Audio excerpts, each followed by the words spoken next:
Okay guys, make sure to like, comment, and subscribe. Now, fasten your seatbelts. Here we go.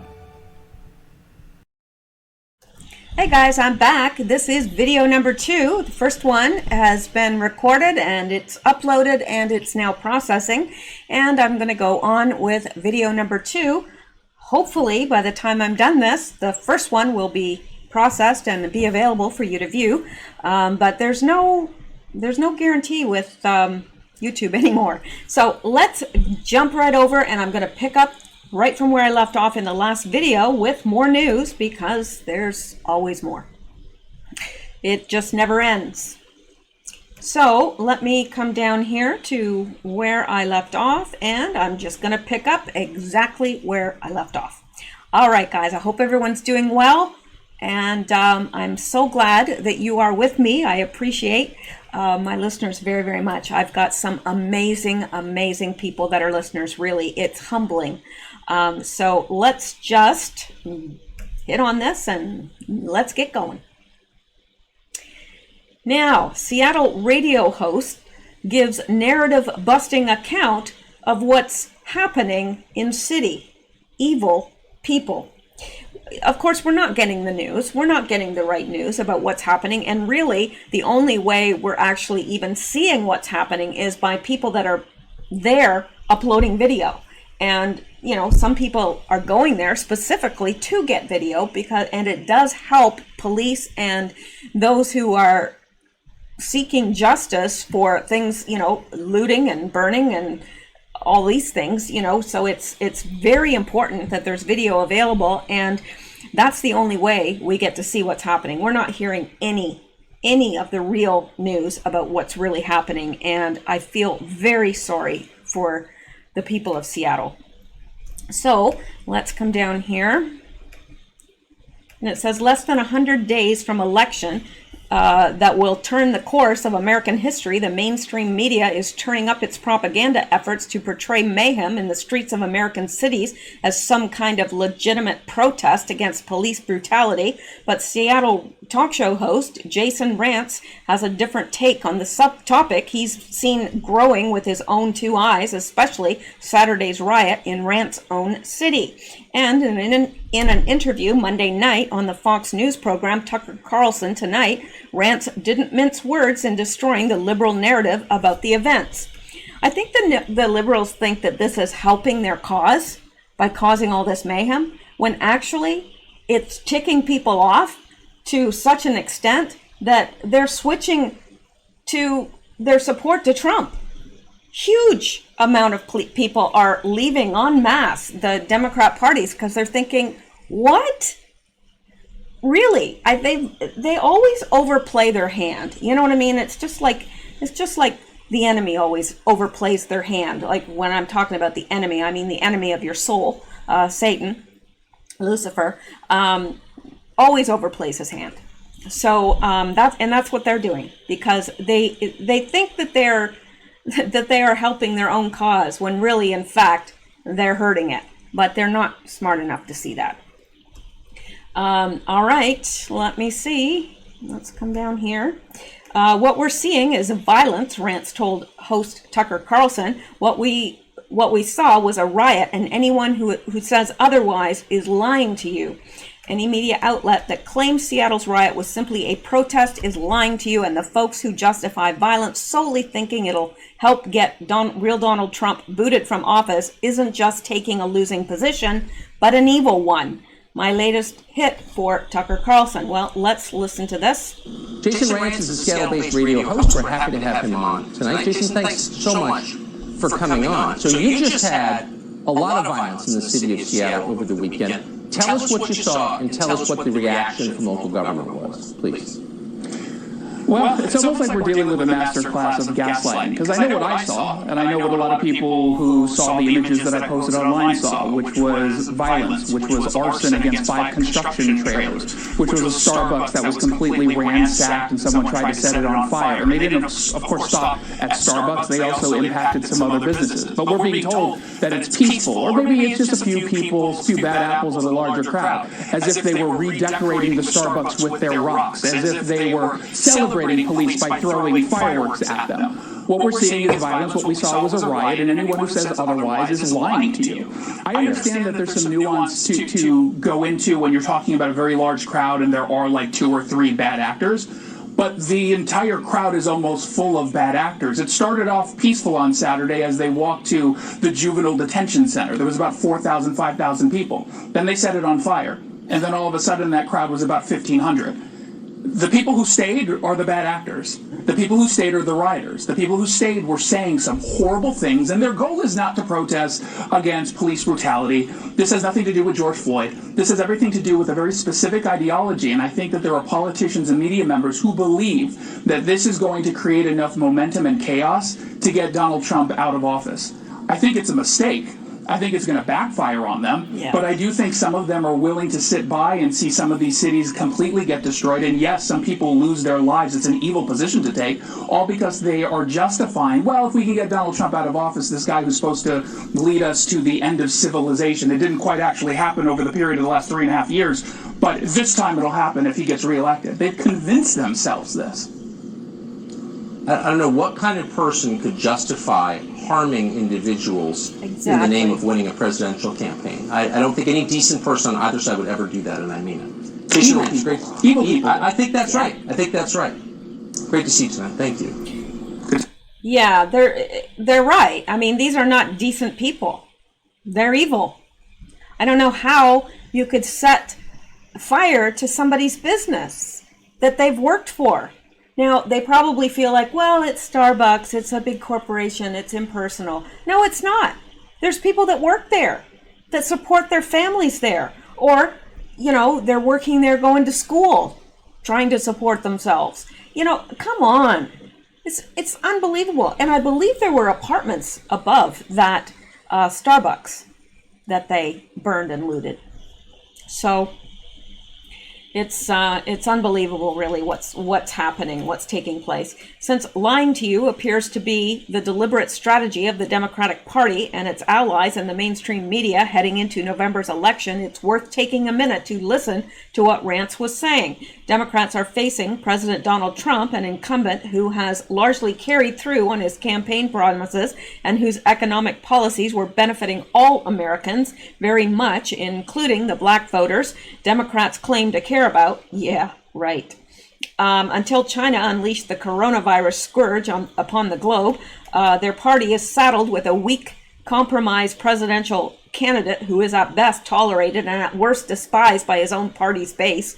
Given that, Democrats have decided that pretending criminal violence on American streets is laudable, political protest is their best bet for winning in 2020. They've demonstrated it over and over. New York flame-throwing Representative Alexandria Ocasio-Cortez offered the delusional excuse earlier this month that New York City's rising crime was driven by the hunger of the unemployed. Oh, that woman she does not have 2 neurons to rub together in her brain. She does not. She probably has the IQ of, I'd say a soap dish, maybe a toothbrush holder, if that. Maybe I probably the soap dish. The toothbrush holder, I don't think she's at that level yet. Or actually, she may even have dropped that IQ of a soap dish to the level of a used up bar of soap. I don't know. She's not very smart. Yeah, it's the hungry. Right. It's the hungry that's doing it all. House Speaker Nancy Pelosi has shrugged off mobs destroying statues of American historical figures, including in her native Baltimore, apparently accepting it as the understandable outrage of some phantom oppressed class. I don't care much about statues, she told reporters July 9th. People will do what they do. Channeling their inner Victor Hugo, Democrats are trying to attribute the rise of mob violence in the United States to the voice of the people roaring from the depths of poverty. Right. And naturally, the media is all too ready to help. There's a solution to poverty. It's called working. Yeah, it's funny how that works, really. Now, there are people that continue in poverty because they're working full-time, but they're not making enough money. And a lot of those people end up working 2 and 3 jobs to get by. But really, the the solution to poverty is, well, working. Now, it is a problem if there aren't enough jobs, which I can understand that because, well, everything that's going on. There are a lot of people unemployed right now. So I'm not saying that to them. I'm talking about people who do not want to work and then complain that they're in poverty. I'm just saying, a job can take care of that. Really, it's not that hard. Anyway, let me see here. Where were we? And naturally, the media is all too ready to help. The New York Times on Saturday described Seattle's upheaval as taking place in a city where a day of demonstrations focused on police violence left a trail of broken windows and people flushing pepper spray from their eyes. At least 45 protesters had been arrested as of early evening, and both protesters and police officers suffered injuries. Funny how a day of demonstrations focused on police violence sounds an awful lot like the aftermath of a riot. Could be because it is. The Times took until the next paragraph to note that several construction trailers had been set on fire, windows of businesses were demolished, a Starbucks coffee shop was lit on fire, endangering the apartment dwellings above it, and a police station was the target of an explosion that blew an 8-inch hole in one of its walls. Bombing a police station isn't protesting, it's terrorism. Agree. Totally agree. And I think if I'm correct about y'all, I think that's exactly what you would think as well. That's terrorism. That's not protesting. Honest journalism would describe a situation like that as a war zone. To the Times, apparently, such chaos is only to be expected from honest citizens focused on police violence. In his monologue Monday night, Carlson made the point that virtually no Democrat or mainstream media pundit bothers to point out, in the United States, there is no reason for rioting like this. Americans have elections where those with grievances can vote out the party in power and vote one more to their liking. If a majority of a community truly finds statues to be reprehensible, politicians can be voted into office to remove them.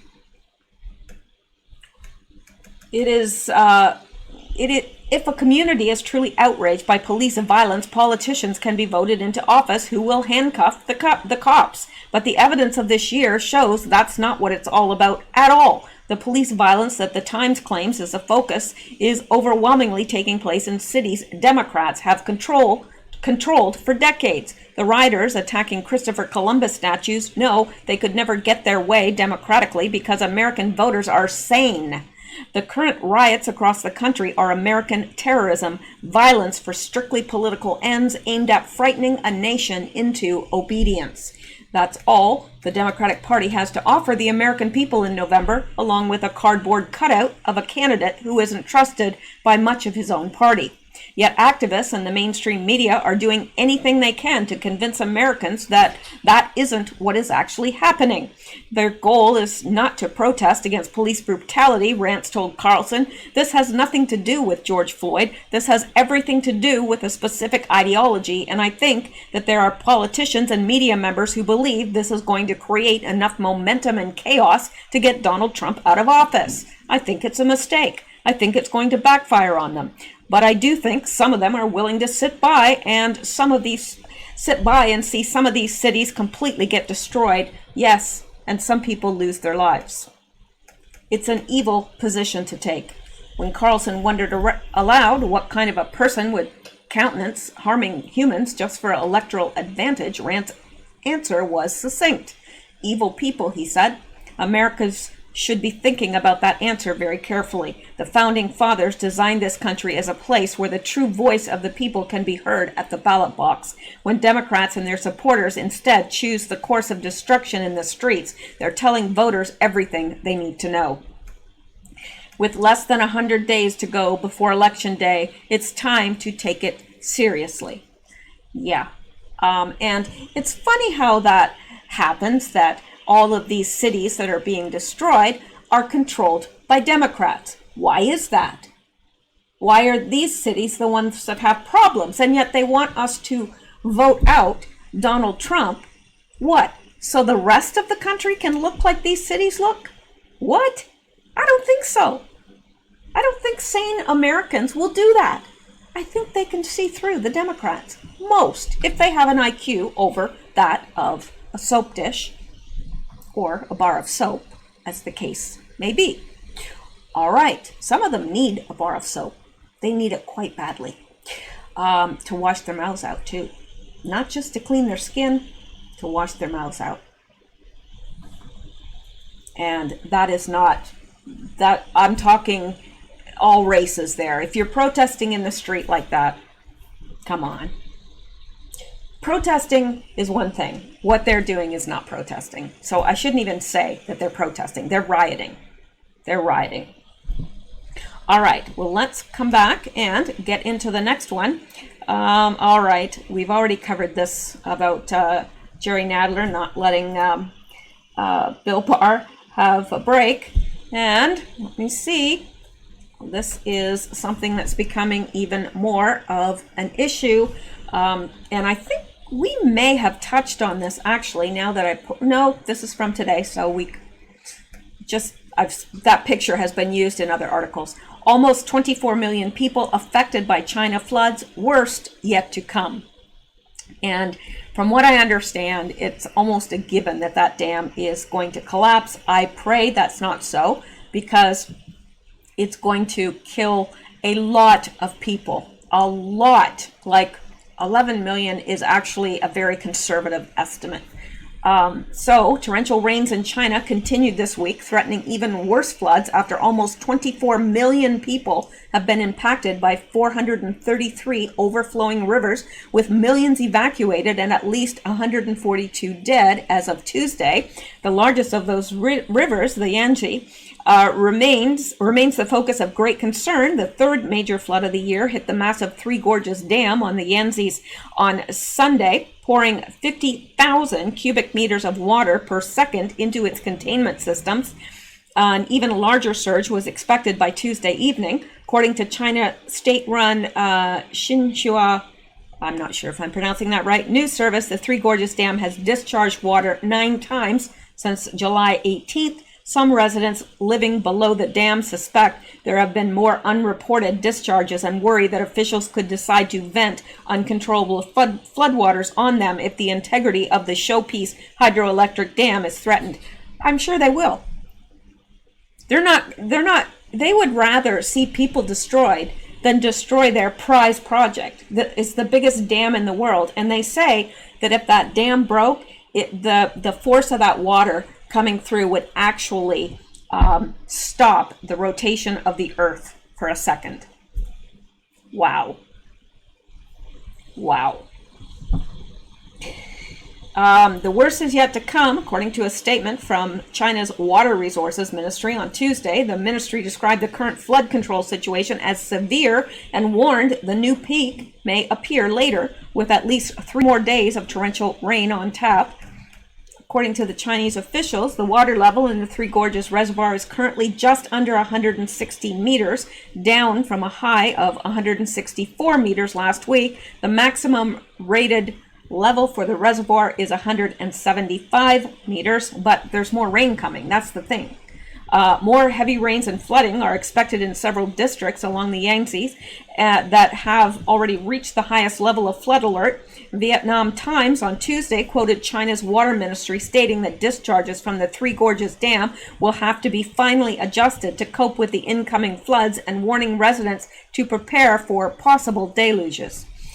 Vietnam Times noted that according to Chinese officials, the perilously situated Lake Tai has swollen above safe levels for the past 9 days in a row, and several stretches of the Yangtze itself have also exceeded safe levels. The floods that reached Three Gorges on Tuesday originated in 2 lakes that have been flooded above the danger level for over 20 days. The article noted that Chinese regulators are growing very serious about safety and building code violations, going so far the swift and complete demolition of several commercial structures built improperly along a dike on the, not sure how to pronounce that. It's a river. And the thing is, there's faulty very faulty workmanship in the dam itself, because it's, from what I was reading in one article, it's not tethered properly to the bedrock underneath. So I don't know what's going to happen there, but they really are in a huge mess there. And I believe it's from mismanagement of the people in charge, because, well, I don't know that for a fact. I mean, they can't control the weather, or can they? I don't know. But, and I really hate it, because on some forums and things, people are saying, oh, well, good riddance to them. Oh, well, I hope they all drown. That's awful. That's awful. These are innocent human beings. They haven't done anything to you. They haven't done anything to me. Okay, yes, the Chinese released that virus, and I do believe that. But that is a decision of they're not everyday people. They're working, they have families, they their lives are similar in many ways to ours. They're just trying to make a living, have a family, and no, they don't deserve to drown, and we should not be cheering that on. That's evil to even think that way. But I've seen it so often, even from some so-called Christians. We don't want people to die. Why would anyone want people to die? Anyway, all right. A lengthy Twitter thread. I don't know what that is, but a lengthy Twitter thread from Security Studies Group senior fellow C. Kennedy on Monday took a detailed and sobering look at what would happen if the Three Gorges Dam fails. In addition to the huge number of human lives at stake, the political, strategic, and economic effects on China would be catastrophic, and the rest of the world would be rocked by effectively losing 15% of its manufacturing capacity in a single day. We do rely on China a lot. We shouldn't. That should have been our leaders in the past should have done the right thing and kept the jobs here. The manufacturing, all that stuff should have been here. And outsourcing medication to China was a stupid idea, because look where we are now. So, yeah. Anyway. So we would 15% of its manufacturing capabilities would be lost in a single day. The effect on global shipping would be akin to a waterlogged train wreck stretching for thousands of miles, as some of China's most important ports would flood, and the panicked reaction of the government in Beijing and the People's Liberation Army. Oh my gosh. Army. I can't talk sometimes. I don't know what happens to me. It's like, would be difficult to predict. The regime would be nervous about widespread panic and loss of confidence in the government, while the PLA grappled with losing a sizable portion of its combat strength to the floods. It's the habit of authoritarian regimes to deflect from domestic disasters by lashing outward to external enemies or entities, Kennedy noted. It is thus a certainty that a failure of the dam will be painted as an enemy action, likely pointing the finger at the U.S. and or Taiwan. The LA Times wrote on Tuesday that fears are intensifying over the gargantuan Three Gorges Dam as smaller and older dams upriver struggle to contain the record-breaking floodwaters. Local residents are complaining about mismanaged flood systems, lack of government accountability, and unethical treatment of the rural poor who bear most of the flood burden, while outside experts warn that Chinese might be paying a terrible price for over-reliance on dams, excessive construction in low-lying areas, land reclamation in wetlands and lakes, and cities built with poor drainage systems. Yeah. One of the most universal complaints from Chinese civilians affected by this year's flooding is that they are given no warning before emergency evacuations were called or floodwaters came rushing in, sometimes blasting into houses in the small hours of the morning. The floods hit so quickly that students and factory workers found themselves climbing to progressively higher floors during school and work days to escape the rising water. Residents say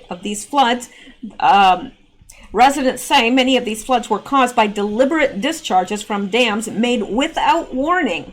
because Communist Party officials were too proud to admit that emergency measures might be needed, which is exactly how Three Gorges Dam officials are behaving right now, according to skeptics of their confident pronouncements. As Kennedy pointed out, if the Three Gorges Dam fails, the 100-meter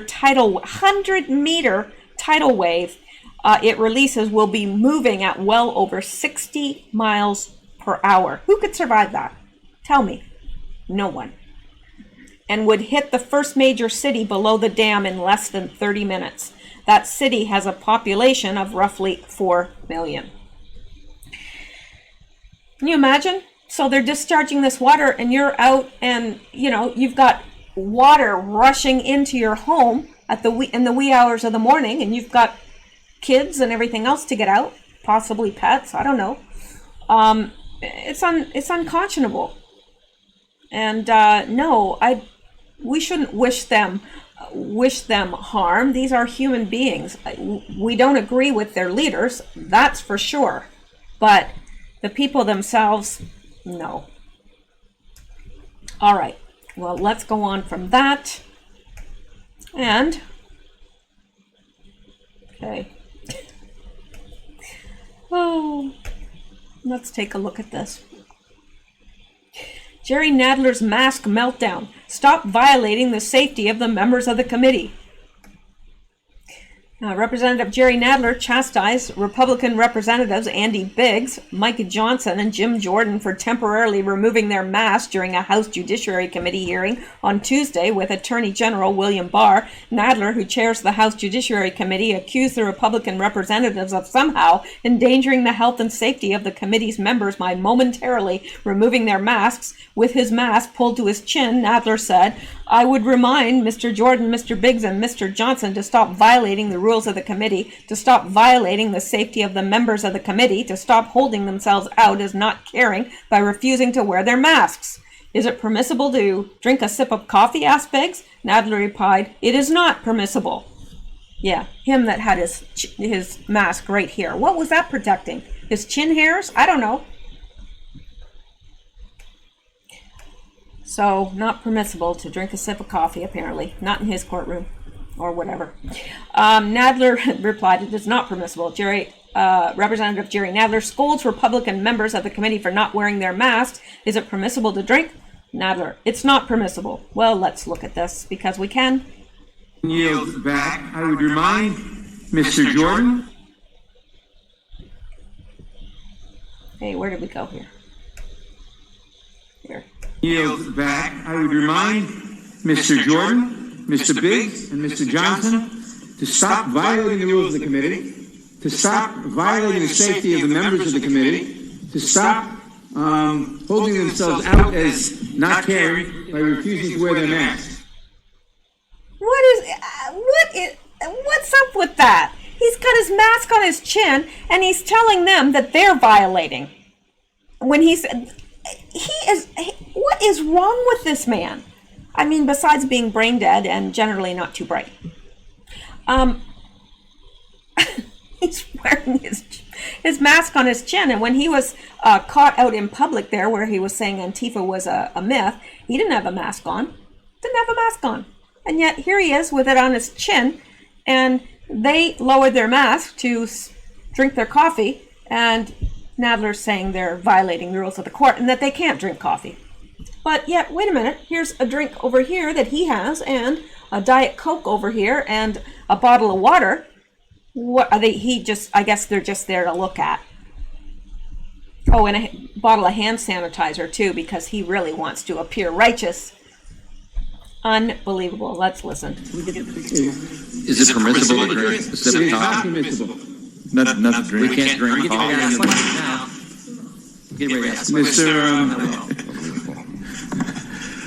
Mr. Gates is right now. No. He went, and that's why I took off my mask, Mr. Chairman. I'm gonna go. They must be, like, getting a laugh out of this. Really. I mean, he looks like an absolute moron with his mask down here. And it's crazy. It's absolutely insanity.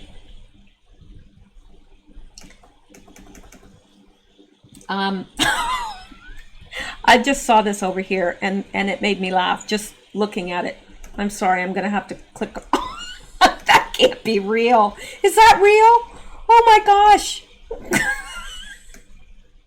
Look at this. That looks like something from your nightmare. Could you imagine waking up in the middle of the night and seeing that standing at the foot of your bed? Really? I would be terrified. I really would. Oh my gosh. Oh, I didn't think he could possibly look any worse than he does with these crazy eyes. But that, I'm sorry, I'm going to have to clip that out later and save it because I can put that somewhere and it can make me laugh or have really bad nightmares. One or the other. It'll either make me laugh or terrified. All right, let's get out of here because I don't want to be looking at his mug. Just got to make sure that we got everything here. Oh, I'm telling you, covering this stuff sometimes. When Nadler dismissed violence perpetrated by Antifa and Black Lives Matter as a myth on Sunday, he was not wearing a mask while an aide of his was masked. He doesn't seem to be worried about his well-being here, does he? Oh, virtue signaling any? Yep, that's what he's doing. Yeah, he said Antifa violence is a myth. Right. I think his mask is a myth. Stuck to his chin.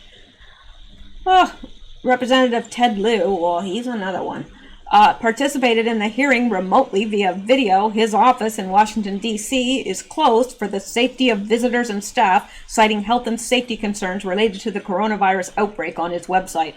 Right.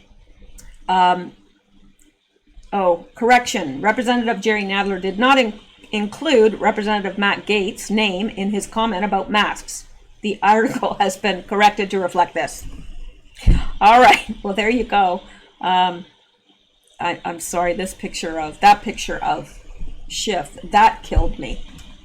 Not literally. Because that'd be a horrible way to go. Looking at Schiff? Are you kidding? It'd be horrible. Horrible, I tell you. Ooh. Makes me shudder. Makes me shudder again. Ugh. All right. Now, my friend in Georgia sent me this, and I thought this was very fascinating. And I know you're going to think, what are we looking at?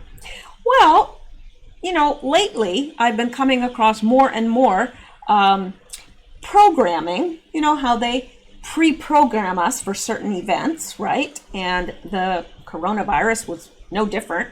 They engaged in all sorts of pre-programming in The Simpsons, and there was the other cartoon that I showed you guys, and there's other things as well. Interestingly enough, at my friend's insistence, I watched the movie Contagion last night, and very interesting. I thought the word, I thought when all this happened and they talked about social distancing, I thought, where are they coming up with that word? That's just a brand new word they invented. Well, it came from Contagion. That's where it came from.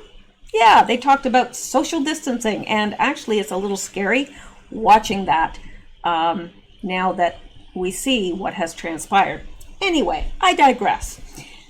This was sent to me. This is Project Runway. Now, this was in 2019, and this guy, his name is, he is a designer named COVID, and he won this particular challenge, and look what his design included, a mask. And they said, oh, you're brilliant, COVID. Yes. So, and here is a bigger picture of the outfit that won, and yep, that's a mask. Now, why in 2019 would somebody design a mask for someone, and so odd that his last name is COVID? Coincidence? I don't think so. I think that's very, very fascinating. Oh, they thought he was so brilliant. So brilliant. Yeah. He designed a little outfit with a matching mask. Well, isn't that special? All right, I just thought I'd show that to you. Now, well, there's more. There's always more. But I'm not going to go too long tonight on this one, but I want to get to as much as I can. This says that suicide deaths higher than COVID-19 deaths amid lockdown, CDC chief warns. And I'm seeing that more and more and more, that the suicide rate is climbing exponentially. And can you blame people? It's like it doesn't seem like there's any end in sight. And the solution, okay, you're staring at something out there and it's making me nervous. And the solution, they're saying, well, this is going to continue until we have a vaccine. Well, what if you don't want to take the vaccine? I mean, we're all so segregated right now, and kids, it's especially harmful for kids. Why are you being so cute? Huh? What? I know. It's tough life being a cat, isn't it? Yes, I know. It's hard. I know. Mama just sits here and talks into this box, and you don't know. You don't know what she's talking to, or who she's talking to, or who she sees. It's confusing for a little cat. All right. Anyway, what are you doing? Yeah, suicides. You would never know I was talking about suicides. Yeah, so anyway, I'm not going to go all into this, but the suicide rate is climbing exponentially. Well, why aren't they taking that into account when they're considering this lockdown? And it's very hard for kids because they're not getting socialized properly. They're away from their friends. They're away from school. They're not being able to go out and play with their friends and so forth. Some are, but yeah, it's hard on everyone. All right, well, let's go back here. Yeah, this is something else that I found very, very upsetting. U.S. Supreme Court won't intervene as Nevada limits church services, but casinos can host thousands. Please tell me why. In Nevada, it seems it's much better to be in entertainment than religion. Maybe that is nothing new, commented Justice Neil Gorsuch in his dissent. Hang on here. Washington, D.C., July 27th, 2020. On Friday, the United States Supreme Court declined to intervene on behalf of a Nevada church challenging the state's ban on religious gatherings of more than 50 people, while casinos are allowed to fill with thousands as long as they are not at 50% capacity.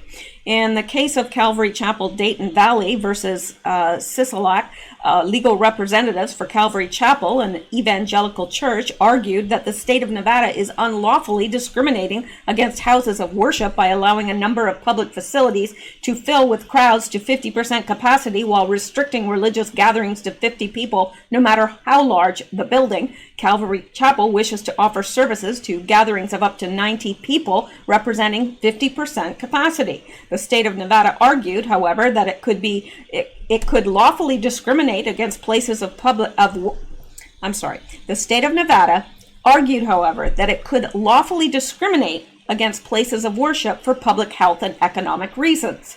The majority of the Supreme Court judges, 5-4, rejected Calvary Chapel's application. Justices Samuel Alito, Neil Gorsuch, Brett Kavanaugh, and Clarence Thomas dissented, saying the High Court should have heard the case. In his dissent, Justice Alito contrasts Nevada's treatment of churches with its preference for the state's casinos, noting that even at 50% capacity, some Las Vegas casinos are hosting thousands of patrons. The judge also pointed out that the American Constitution guarantees free exercise of religion, not gambling. Alito said that the Supreme Court's willingness to allow Nevada to discriminate against places of worship was disappointing. He stated also that the state's directive violate the First Amendment and do irreparable harm to Calvary Chapel and its congregants. Justice Gorsuch stated it was obvious.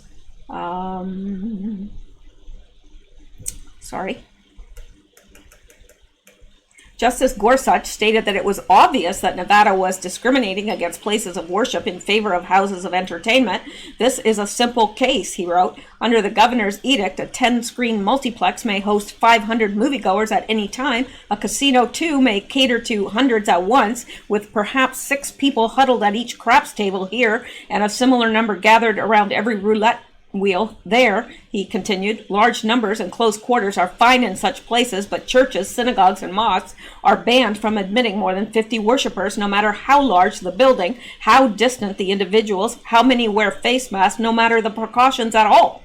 In Nevada, it seems it's better to be in entertainment than religion. Maybe that is nothing new. But the First Amendment forbids such obvious discrimination, he said, adding, but there is no world in which the Constitution permits Nevada to favor Caesar's Palace over Calvary Chapel. Justice Kavanaugh said that the First Amendment requires that religious organizations be treated equally to the favored or exempt secular organizations unless the United States can sufficiently justify the differentiation. He believes, with the above-mentioned judges, that Nevada failed to do this. Kavanaugh argued that Nevada justifications for discrimination, public health, and economy are not persuasive. Nevada has not demonstrated that public health justifies taking a looser approach with restaurants, bars, casinos, and gyms, and a stricter approach with places of worship, he wrote. As for the economy, no precedent suggests that a state may discriminate against religion simply because a religious organization does not generate the economic benefits that a restaurant, bar, casino, or gym might provide, Kavanaugh stated. The Constitution does not tolerate discrimination against religion merely because religious services do not yield a profit. An earlier case that provided a reference for the hearing was South Bay United Pentecostal Church versus Newsom.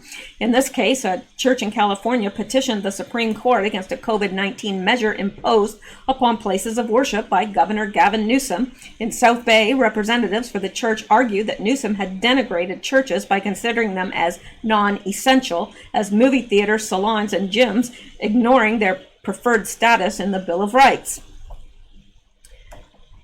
In that case, too, the Supreme Court denied the church's application. However, Justice Kavanaugh, who also dissented at that time, stated that the case was different as the issue in the earlier petition concerned facilities that kept large numbers of people at close quarters for long periods of time versus those that did not. This is not the situation in Nevada where people are allowed to stand beside each other at games of chance. So, let me see. Calvary Chapel, Dayton Valley offers 3 45-minute services on Sunday with 30 minutes breaks between them so that the church can be cleaned. The community also holds one service on Wednesday evening. Worshipers wear masks in the church and households sit 6 feet apart. Traffic in the church is one way with a designated entrance and separate exit. So, I'm not exactly... So why won't they intervene? I don't understand that. I don't understand why the U.S. Supreme Court won't intervene. And you know what?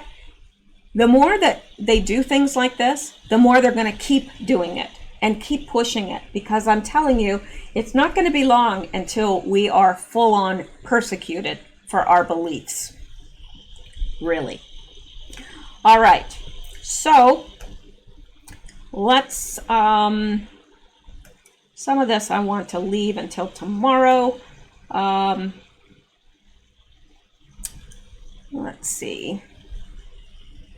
Yeah, I feel awful about that doctor that's from Nigeria, that they're making her seem like she's a complete idiot. They'd rather listen to Bill Gates, that doesn't have a medical degree, I guess, or Dr. Fauci, who has his hands in everything, all sorts of sordid things, as we know. All right, let's look at this now. Here he is, Mr. Wear Your Mask or Else. This was in Georgia a few days ago. No mask, no social distancing, no quarantine. Biggest hypocrite in New York. Probably one of the biggest hypocrites in the United States. Look at that. Oh, he's not worried at all. Wear your mask or else. Yep. You can see he's real worried about it.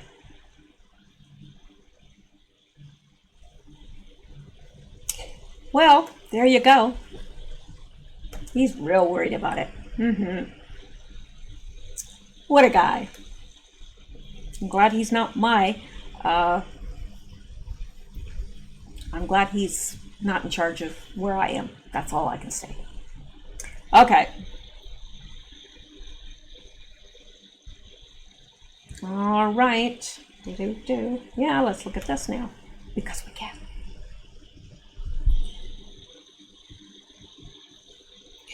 Report.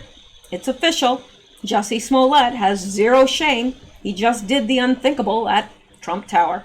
Jussie Smollett is the most tone-deaf and clueless person on the planet. Well, I say he's definitely among the most clueless and tone-deaf people on the planet. Jussie Smollett is the most tone-deaf and clueless person on the planet. Here is a man who is accused of staging one of the biggest political race hoaxes in the history of the country, trying to frame Trump supporters into being racist, awful people, and instead of laying low and being humiliated and humble for pushing this fake story, he decided to attend a Black Lives Matter protest at Trump Tower in New York City. What a class act. Yeah. Of course, he did his best to hide his appearance with his mask and a baseball hat, but it was him. From Daily Mail, Jussie Smollett raised a fist in solidarity with the Black Lives Matter movement at a protest outside of Trump Tower in New York. The 38-year-old actor, who was accused of staging a fake attack on himself and claimed his assailants called him racial and homophobic slurs in Chicago in January 2019, participated in a large protest in Manhattan on Saturday. Wearing a baseball cap and an orange face mask, the star, who appeared in the series Empire, gathered with other demonstrators outside Trump Tower to fight against systemic racism and police brutality. The tower has been the epicenter for protests in the city, where Mayor Bill de Blasio helped paint a Black Lives Matter mural. It's not a mural. I can't stand it when people call it a mural. Painting on the road is not a mural. It's not a mural. It's words. Anyway, okay, that's just my pet peeve. I had to get that out. I feel better now. It's been a blah, blah, blah. The tower has been an epicenter for protests in the city, where Mayor Bill de Blasio helped paint a Black Lives Matter, blah, blah, blah. Okay, we already read that. And all that was missing from this public appearance was his noose and a bucket of bleach. I really hope they throw the book at this narcissistic hoax artist. That's what he is. He's a hoaxer. And he was trying to stir up racial dissent. That's exactly what he was trying to do. And he was trying to paint Trump supporters as racists. That's exactly it. And, he was caught. But there's no shame there. There's no apology. There's no humiliation. Nothing. He's not embarrassed at all. Yeah, nice guy. All right. And, yeah, let's look at this. Right. Forgot this. Bombshell, Twitter restricts Donald Trump Jr.'s account. What won't they do? Hell hath no fury like a tech company faced with a Republican who won't say what they want him to. Donald Trump Jr., son of the president and one of his top surrogates, has had his access to Twitter account restricted after he shared a video about the anti-malarial drug hydroxychloroquine. According to the BBC, the social media giant took its latest swipe at a member of the Trump administration by forbidding the president's son from posting new tweets unless he deleted a video featuring doctors discussing the potential prophylactic qualities of the anti-malarial drug. How dare he say his opinion on anything? How dare he? The video featuring physicians from the controversial group America's Frontline Doctors had been censored by several social media networks after it was streamed by Breitbart on Monday. Tuesday morning, Trump Jr. spokesman Andrew Surabian said the president's son had his account suspended because he shared the video. Yeah. And this is Andrew Surabian. Breaking, Twitter and Jack have suspended Donald Trump Jr. for posting a viral video of medical doctors talking about hydroxychloroquine. Big tech is the biggest threat to free expression in America today, and they're continuing to engage in open election interference. Full stop. And here is the screenshot of it. We've temporarily limited some of your account features. We have determined that this account has violated the Twitter rules. You have violated the Twitter gods. Yes, with a small g. A very, very small g. Probably minuscule. Probably too small of a g to even ascertain whether in fact it is a g. It's getting to be that time of night, isn't it? Yeah, I do get a little odd. So anyway, there you go. So all these people that complain because they're censored, well, you're in good company. We're all being censored. All of us, really, all the time. Twitter would clarify that Trump Jr.'s account had been suspended. He'd merely been hadn't been suspended. He'd merely been forced to delete the tweet containing the video and wait 12 hours before he would be allowed to tweet again. Per the screenshot, the tweet requires deletion because it violates our rules, sharing misinformation on COVID-19. And do they have a doctor on staff? Really? Do they? Because I'm thinking that they don't. I mean, does Jack have a medical degree? I'm thinking he doesn't. And I'm thinking these little Twitter, well, they're twits, really. They're Twitter twits that are, screening this stuff. And I know some of this stuff is just screened automatically. Some of it is actually reviewed by people. Do any of them have a medical degree? Because I'm thinking they don't. Call me crazy, but I'm just thinking they don't. We're taking action in line with our policy, Twitter told the BBC. Yeah, whatever. That's Surabian said the difference was a matter of semantics. If someone can't tweet, retweet, or anything, or like anything, pretty sure that qualifies as a suspension, even if they use a different corporate approval term for it, he said. It's true.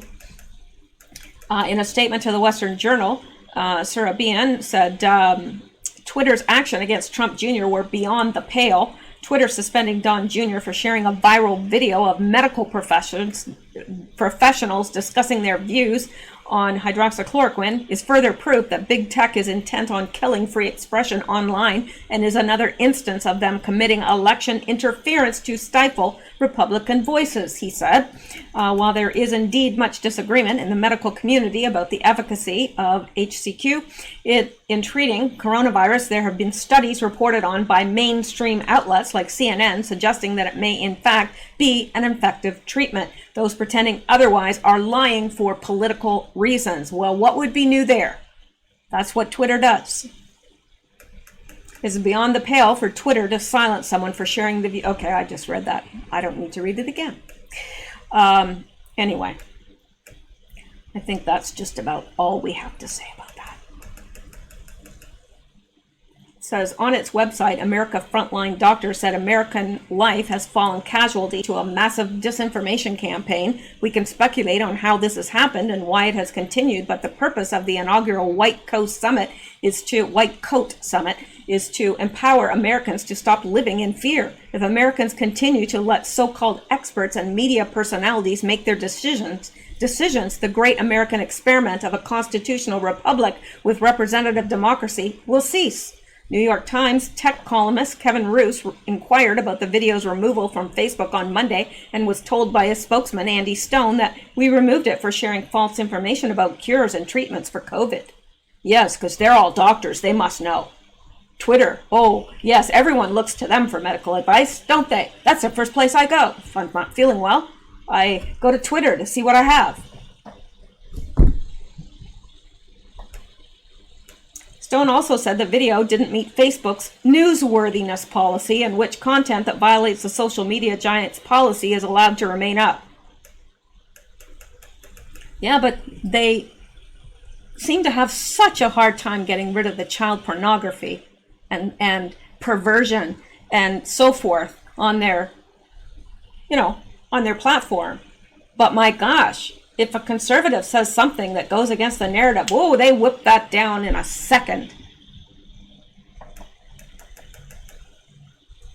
Now, we shouldn't pretend the doctor's video isn't controversial, even among conservatives. One view espoused here by the Blaze's Ali Beth Stuckley is that dismissing the doctor's claim out of hand is a dangerous precedent. And it is. Anyway, I think we've had enough of that. And I think we all know how ridiculous it is, and I think we all know by now that they are highly censoring any information about a cure. Why? Because Big Pharma can't make money from it. That's why. That's what it all boils down to it. Your life is less important than their money. That's what it boils down to. They don't care about you. You think they're making drugs because they care about people? Really? No. It's big money. Big, big money. And we don't matter to them. All we are is our consumers. They view us as consumers. And they want to keep us sick so they can keep feeding us drugs to keep filling their pockets. Right? Not saying that, there are drugs that sometimes we need, antibiotics and definitely like blood pressure medicine, whatever it is. But their ultimate goal is to keep you sick. That's the game. All right, well, time is a ticking here, but let me see. I think I'm going to end it there because I do have some other things here, but it's getting late. Let me see. Let me just look on this one right now because this is something we might be able to cover quickly. All right, video. Jerry Nadler left shocked and angry after Jim Jordan tricks media into airing violent protests. Yeah. Jerry Nadler and the Dems realize that their violent mob plan has backfired and the American people are angry as they watch these lefty communists burn cities, attack police, shoot at American citizens, and destroy cities and businesses. Originally, Dems thought the chaos and angst would look like grassroots uprising of American patriots demanding justice. Well, they thought wrong. What actually happened is that it turned into a massive communist insurrection that the Dems are completely unable to control. So now their new plan is to pretend it's not real. All this violence isn't real. It's just staged by Trump to help his election. Right. The media is still calling them peaceful protests and refuse to air the violence. They're always running cover for the Democrats. Well, of course they are. So when Jim Jordan found a clever way to trick the lying fake news media into airing the truth during a hearing with William Barr, Nadler was spitting mad. You can watch the video below, and you can be sure we will. Now, it says, watch this opening from Jim Jordan. He uses a powerful video clearly showing how violent the people Democrats call peaceful protesters have been. All Jerry Nadler can do at the end is whine that he didn't get 48 hours notice the video would be played. Oh, poor Jerry. Oh. All right. Question. I want to thank you for defending law enforcement, for pointing out what a crazy idea this defund the police policy, whatever you want to call it, is, and standing up for the rule of law. And frankly, we have a video we want to show that gets right to this point. Can we play that video, please?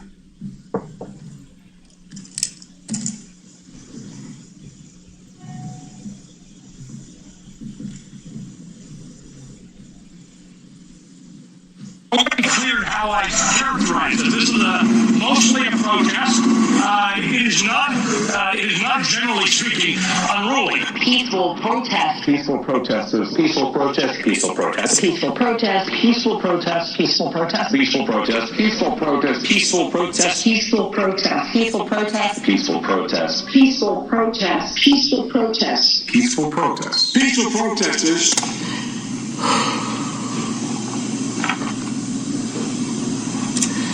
On behalf of myself, my children, and the family of David Dorn, we'd like to thank friends, neighbors, co-workers, and the community for showing all love and support we've suffered. Through the tragic loss of my husband, my beloved husband, David Dorn.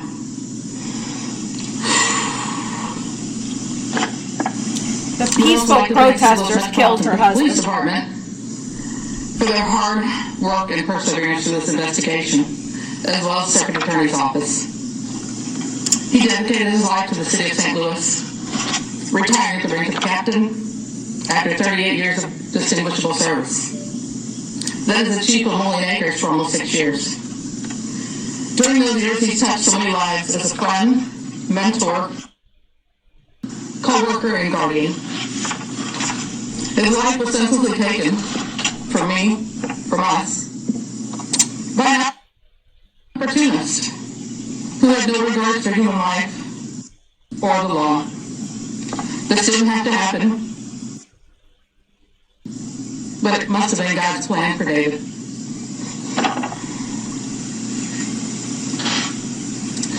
We need to come together as a community and do better. We need to teach our young people that life is very precious.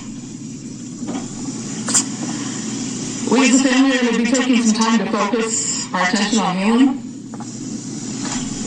which is very important as we move forward. We would like David's legacy to be remembered as a loving husband, father, grandfather, brother, uncle, friend, colleague, and most importantly, a child of God. I want to thank you all for coming, and God bless you all.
Forward, because this is 8 minutes.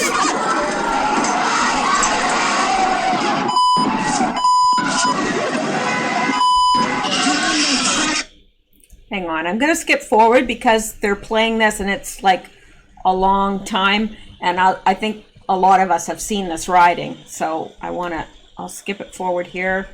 They're still playing that. I want to get to Nadler's reaction. That's what I want to get to. Here.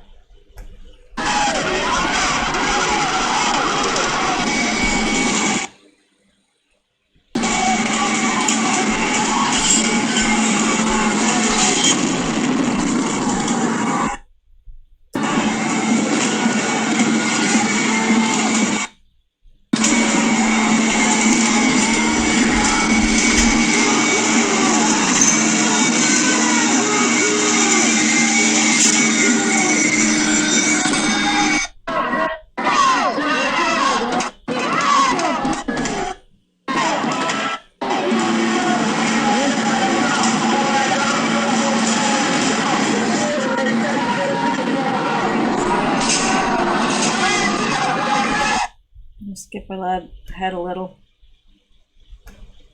Okay, let's come back here. All right, let's go from there.